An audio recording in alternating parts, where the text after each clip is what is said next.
Okay, so here we are again, guys. I figured this might turn into a part two on overlooked bands or just bands I was late to the party on. So we're gonna get started right now, and we're at number 5, Carcass, the album Heartwork. I saw this album all the time when I was at Harmony House and all these different record stores in my area where I was living at the time. Back when I was probably 9, 10 years old. I kept seeing this album and I just never picked it up. And then I didn't hear Carcass until about 9, 10 years ago, when Flesh God Apocalypse did a cover song from that album. I think it was a bonus track or something on one of their digipacks for Agony or something like that. I heard it. I didn't really get into it. It was a little too melodic for me. That's kind of how I was back then anyway. Honestly, if I would have bought this CD back when I was a kid, I probably wouldn't even have gotten into it. Because I just didn't like... I didn't like melodic death metal back then. I still kind of don't to this day. It just doesn't really do much for me. I like my death metal just to be super hard hitting and pissed off all the time. So I probably would have dismissed it and sold it like I did a lot of my other CDs, throughout the years that I would just listen to and then just get rid of.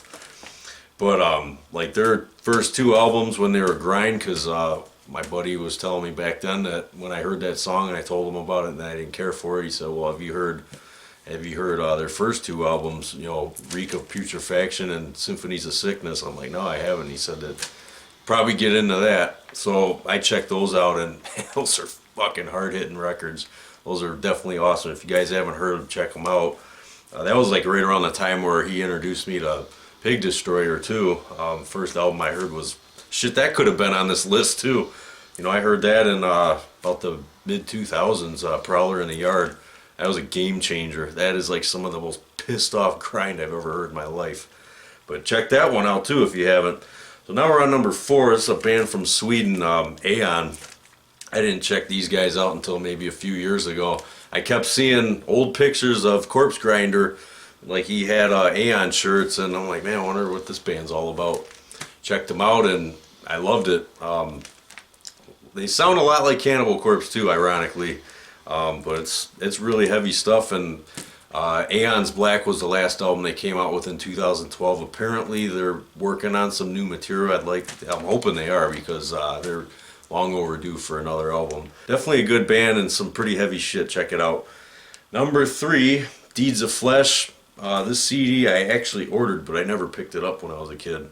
Ordered the album Inbreeding the Anthropophagy, and it sat there, and then eventually the record store sent it back because I just didn't pick it up. Maybe I just didn't have the money for it at the time. I was a kid when I ordered that CD and I just never picked it up. But I think maybe 5, 6 years later I was jamming with another buddy that was living in the area that I met. He used to work at Guitar Center, and we kind of hit it off because he was into death metal and he saw me playing out on the floor, just playing a bunch of my shit, and we started jamming together for a while, and he was a big Deeds of Flesh fan, and that's how I got into Deeds of Flesh and discovered them.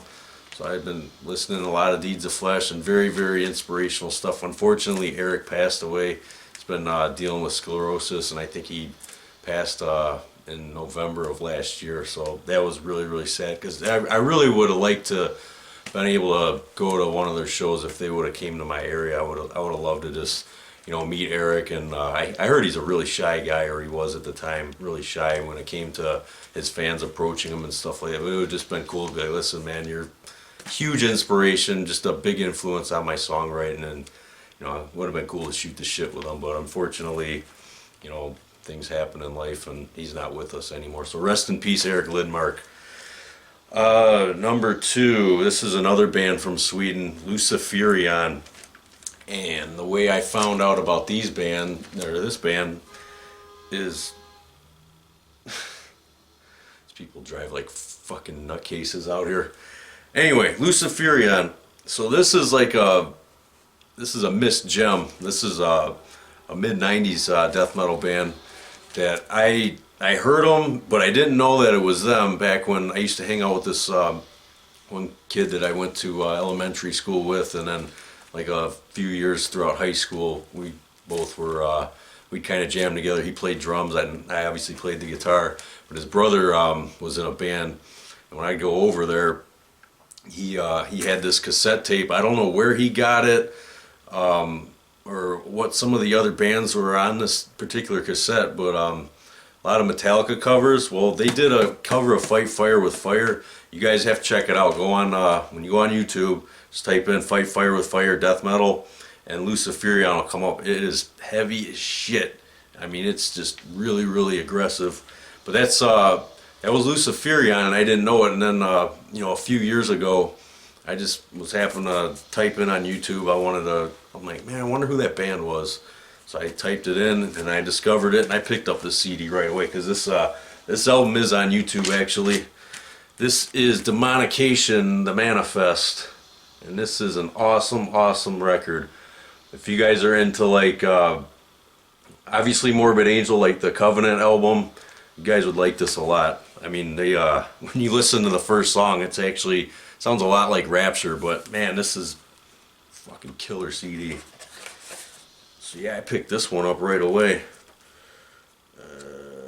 Just your basic lyrics and shit like that. I guess I don't have to show you guys that.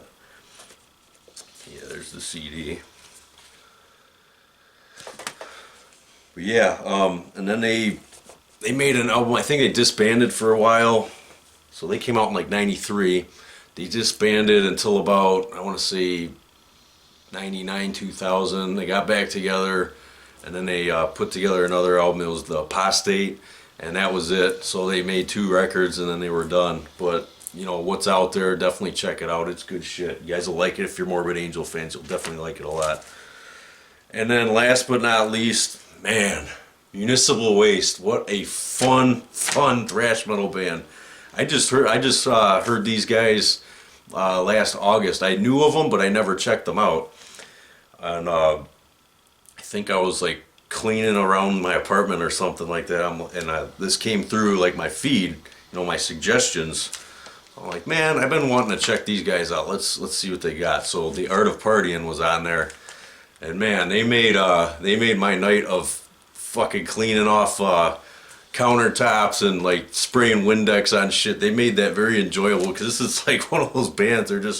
They're really, really fun to listen to, and like they just got some of the coolest thrash metal riffs, some of the coolest vocal patterns, the shit they talk about. It's a lot of fun to listen to. That's all I can really that's all I can say about it. Just a really, really good time to listen to Municipal Waste. I'm glad I got it, and I got to check out all their other stuff. I thought they've been around since like the 90s, but I was wrong about that. I guess they started in like 2001, like right around there.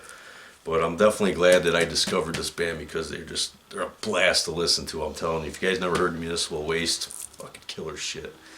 So that's another 5 right there for you. I'm sure I can come up with another 5 for a part 3. So I don't think we're gonna stop here. But if you guys like this video, give it a thumbs up, and I'll talk to you guys. Take it easy.